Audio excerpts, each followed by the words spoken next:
Première épître à Timothée. Lecture des chapitres 1 à 6. Photos et prise de son, le Nouveau Testament.blogspot.com. Jésus est en vie. Abonnez-vous. Paul, apôtre de Jésus-Christ, par ordre de Dieu notre Sauveur et de Jésus-Christ notre espérance. À Timothée, mon enfant légitime en la foi, que la grâce, la miséricorde et la paix, te soient données de la part de Dieu le Père et de Jésus-Christ notre Seigneur. Je te rappelle l'exhortation que je te fis, à mon départ pour la Macédoine, lorsque je t'engageai à rester à Éphèse, afin de recommander à certaines personnes de ne pas enseigner d'autres doctrines. Et de ne pas s'attacher à des fables et à des généalogies sans fin, qui produisent des discussions plutôt qu'elles n'avancent l'œuvre de Dieu dans la foi. Le but du commandement, c'est une charité venant d'un cœur pur, d'une bonne conscience, et d'une foi sincère. Quelques-uns, s'étant détournés de ces choses, se sont égarés dans de vains discours. Ils veulent être docteurs de la loi, et ils ne comprennent ni ce qu'ils disent, ni ce qu'ils affirment. Nous n'ignorons pas que la loi est bonne, pourvu qu'on en fasse un usage légitime. Sachant bien que la loi n'est pas faite pour le juste, mais pour les méchants et les rebelles, les impies et les pécheurs, les irréligieux et les profanes, les parricides, les meurtriers, les impudiques, les infâmes, les voleurs d'hommes, les menteurs, les parjures, et tout ce qui est contraire à la saine doctrine. Conformément à l'évangile de la gloire du Dieu bienheureux, évangile qui m'a été confié. Je rends grâce à celui qui m'a fortifié, à Jésus-Christ notre Seigneur, de ce qu'il m'a jugé fidèle, en m'établissant dans le ministère. Moi qui étais auparavant un blasphémateur, un persécuteur, un homme violent. Mais j'ai obtenu miséricorde, parce que j'agissais par ignorance, dans l'incrédulité. Et la grâce de notre Seigneur a surabondé, avec la foi et la charité qui est en Jésus-Christ. C'est une parole certaine et entièrement digne d'être reçue, que Jésus-Christ est venu dans le monde pour sauver les pécheurs, dont je suis le premier. Mais j'ai obtenu miséricorde, afin que Jésus-Christ fit voir en moi le premier toute sa longanimité, pour que je servisse d'exemple à ceux qui croiraient en lui pour la vie éternelle. Au roi des siècles, et immortel, invisible, seul Dieu, soit honneur et gloire, au siècle des siècles. Amen. Le commandement que je t'adresse, Timothée, mon enfant, selon les prophéties faites précédemment à ton sujet, c'est que, d'après elles, tu combattes le bon combat, en gardant la foi et une bonne conscience. Cette conscience, quelques-uns l'ont perdue, et ils ont fait naufrage par rapport à la foi. De ce nombre sont Hyménée et Alexandre, que j'ai livrés à Satan, afin qu'ils apprennent à ne pas blasphémer.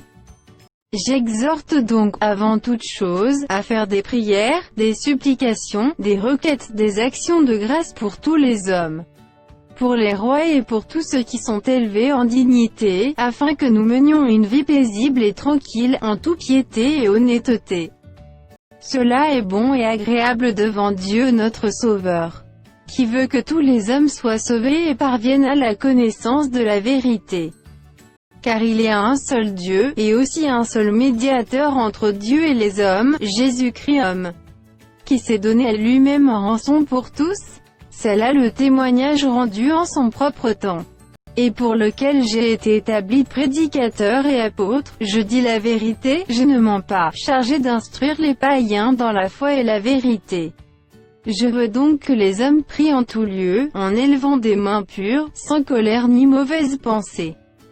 Je veux aussi que les femmes, vêtues d'une manière décente, avec pudeur et modestie, ne se parent ni de tresses, ni d'or, ni de perles, ni d'habits somptueux, mais qu'elles se parent de bonnes œuvres, comme il convient à des femmes qui font profession de servir Dieu. Que la femme écoute l'instruction en silence, avec une entière soumission. Je ne permets pas à la femme d'enseigner, ni de prendre de l'autorité sur l'homme, mais elle doit demeurer dans le silence. Car Adam a été formé le premier, Ève ensuite. Et ce n'est pas Adam qui a été séduit, c'est la femme qui, séduite, s'est rendue coupable de transgression. Elle sera néanmoins sauvée en devenant mère, si elle persévère avec modestie dans la foi, dans la charité, et dans la sainteté. Cette parole est certaine, si quelqu'un aspire à la charge d'évêque, il désire une œuvre excellente. Il faut donc que l'évêque soit irréprochable, mari d'une seule femme, sobre, modéré, réglé dans sa conduite, hospitalier, propre à l'enseignement. Il faut qu'il ne soit ni adonné au vin, ni violent, mais indulgent, pacifique, désintéressé. Il faut qu'il dirige bien sa propre maison, et qu'il tienne ses enfants dans la soumission et dans une parfaite honnêteté. Car si quelqu'un ne sait pas diriger sa propre maison, comment prendra-t-il soin de l'Église de Dieu?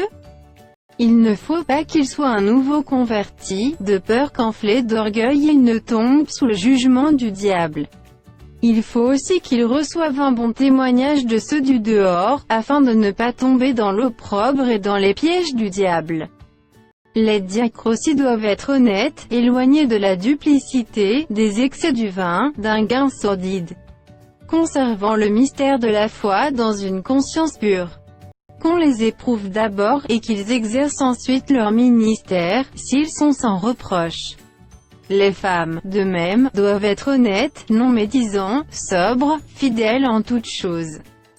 Les diacres doivent être maris d'une seule femme, et diriger bien leurs enfants et leur propre maison. Car ceux qui remplissent convenablement leur ministère s'acquièrent un rang honorable, et une grande assurance dans la foi en Jésus-Christ. Je t'écris ces choses, avec l'espérance d'aller bientôt vers toi. Mais afin que tu saches, si je tarde, comment il faut se conduire dans la maison de Dieu, qui est l'église du Dieu vivant, la colonne et l'appui de la vérité. Et, sans contredit, le mystère de la piété est grand, celui qui a été manifesté en chair, justifié par l'Esprit, vu des anges, prêché aux gentils, cru dans le monde, élevé dans la gloire. Mais l'Esprit dit expressément que, dans les derniers temps, quelques-uns abandonneront la foi, pour s'attacher à des esprits séducteurs et à des doctrines de démons. Par l'hypocrisie de faux docteurs portant la marque de la flétrissure dans leur propre conscience, prescrivant de ne pas se marier, et de s'abstenir d'aliments que Dieu a créés pour qu'ils soient pris avec action de grâce par ceux qui sont fidèles et qui ont connu la vérité. Car tout ce que Dieu a créé est bon, et rien ne doit être rejeté, pourvu qu'on le prenne avec action de grâce. Parce que tout est sanctifié par la parole de Dieu et par la prière. En exposant ces choses aux frères, tu seras un bon ministre de Jésus-Christ, nourri des paroles de la foi et de la bonne doctrine que tu as exactement suivies. Repousse les contes profanes et absurdes. Exerce-toi à la piété. Car l'exercice corporel est utile à peu de choses, tandis que la piété est utile à tout, ayant la promesse de la vie présente et de celle qui est à venir. C'est là une parole certaine et entièrement digne d'être reçue. Nous travaillons, en effet, et nous combattons, parce que nous mettons notre espérance dans le Dieu vivant, qui est le sauveur de tous les hommes, principalement des croyants. Déclare ces choses, et enseigne-les. Que personne ne méprise ta jeunesse, mais soit un modèle pour les fidèles, en parole, en conduite, en charité, en foi, en pureté. Jusqu'à ce que je vienne, applique-toi à la lecture, à l'exhortation, à l'enseignement. Ne néglige pas le don qui est en toi, et qui t'a été donné par prophétie avec l'imposition des mains de l'Assemblée des anciens. Occupe-toi de ces choses, donne-toi tout entier à elles, afin que tes progrès soient évidents pour tous. Veille sur toi-même et sur ton enseignement, persévère dans ces choses car, en agissant ainsi, tu te sauveras toi-même, et tu sauveras ceux qui t'écoutent. Ne réprimande pas rudement le vieillard, mais exhorte-le comme un père, exhorte les jeunes gens comme des frères. Les femmes âgées comme des mères, celles qui sont jeunes comme des sœurs, en toute pureté. Honore les veuves qui sont véritablement veuves. Si une veuve a des enfants ou des petits-enfants, qu'ils apprennent avant tout à exercer la piété envers leur propre famille, et à rendre à leurs parents ce qu'ils ont reçu d'eux, car cela est agréable à Dieu. Celle qui est véritablement veuve, et qui est demeurée dans l'isolement, met son espérance en Dieu et persévère nuit et jour dans les supplications et les prières. Mais celle qui vit dans les plaisirs est morte, quoique vivante. Déclare-leur ces choses, afin qu'elles soient irréprochables. Si quelqu'un n'a pas soin des siens, et principalement de ceux de sa famille, il a renié la foi, et il est pire qu'un infidèle.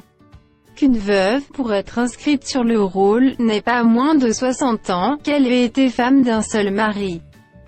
Qu'elle soit recommandable par de bonnes œuvres, ayant élevé des enfants, exercé l'hospitalité, lavé les pieds des saints, secouru les malheureux, pratiqué toute espèce de bonne œuvre. Mais refuse les jeunes veuves, car, lorsque la volupté les détache du Christ, elles veulent se marier. Et se rendent coupables en ce qu'elles violent leur premier engagement.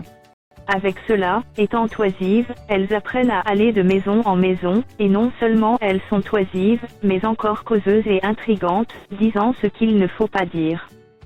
Je veux donc que les jeunes se marient, qu'elles aient des enfants, qu'elles dirigent leur maison, qu'elles ne donnent à l'adversaire aucune occasion de médire. Car déjà quelques-unes se sont détournées pour suivre Satan. Si quelque fidèle, homme ou femme, a des veuves, qu'il les assiste, et que l'Église n'en soit point chargée, afin qu'elles puissent assister celles qui sont véritablement veuves.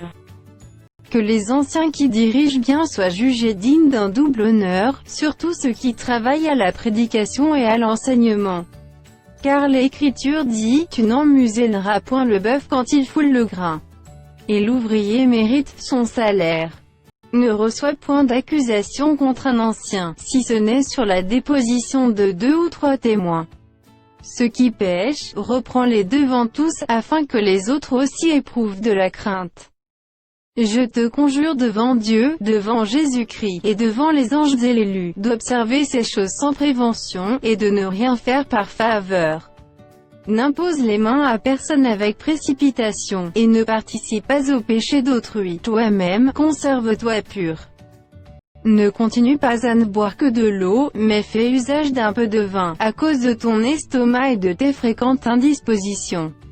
Les péchés de certains hommes sont manifestes même avant qu'on les juge, tandis que chez d'autres, ils ne se découvrent que dans la suite. De même, les bonnes œuvres sont manifestes, et celles qui ne le sont pas ne peuvent rester cachées. Que tous ceux qui sont sous le joug de la servitude regardent leur maître comme digne de tout honneur, afin que le nom de Dieu et la doctrine ne soient pas blasphémés. Et que ceux qui ont des fidèles pour maître ne les méprisent pas, sous prétexte qu'ils sont frères, mais qu'ils les servent d'autant mieux que ce sont des fidèles et des bien-aimés qui s'attachent à leur faire du bien. Enseigne ces choses et recommande-les. Si quelqu'un enseigne de fausses doctrines, et ne s'attache pas aux saines paroles de notre Seigneur Jésus-Christ et à la doctrine qui est selon la piété, il est enflé d'orgueil, il ne sait rien, et il a la maladie des questions oiseuses et des disputes de mots, d'où naissent l'envie, les querelles, les calomnies, les mauvais soupçons, les vaines discussions d'hommes corrompus d'entendement, privés de la vérité, et croyant que la piété est une source de gain. C'est, en effet, une grande source de gain que la piété avec le contentement. Car nous n'avons rien apporté dans le monde, et il est évident que nous n'en pouvons rien emporter. Si donc nous avons la nourriture et le vêtement, cela nous suffira. Mais ceux qui veulent s'enrichir tombent dans la tentation, dans le piège, et dans beaucoup de désirs insensés et pernicieux qui plongent les hommes dans la ruine et la perdition.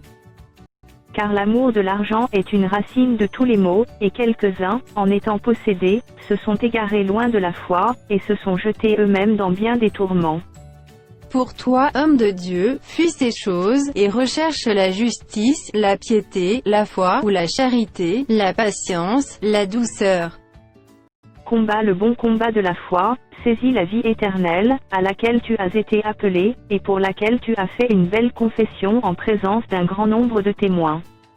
Je te recommande, devant Dieu qui donne la vie à toutes choses, et devant Jésus-Christ qui fit une belle confession devant Ponce Pilate, de garder le commandement, et de vivre sans tache, sans reproche, jusqu'à l'apparition de notre Seigneur Jésus-Christ, que manifestera en son temps le bienheureux et seul souverain, le roi des rois, et le Seigneur des seigneurs, qui seul possède l'immortalité, qui habite une lumière inaccessible, que nul homme n'a vu ni ne peut voir, à qui appartiennent l'honneur et la puissance éternelle. Amen. Recommande aux riches du présent siècle de ne pas être orgueilleux, et de ne pas mettre leur espérance dans des richesses incertaines, mais de la mettre en Dieu, qui nous donne avec abondance toutes choses pour que nous en jouissions. Recommande-leur de faire du bien, d'être riches en bonnes œuvres, d'avoir de la libéralité, de la générosité, et de s'amasser ainsi pour l'avenir un trésor placé sur un fondement solide, afin de saisir la vie véritable. Ô Timothée, garde le dépôt, en évitant les discours vains et profanes, et les disputes de la fausse science, dont font profession quelques-uns, qui se sont ainsi détournés de la foi. Que la grâce soit avec vous.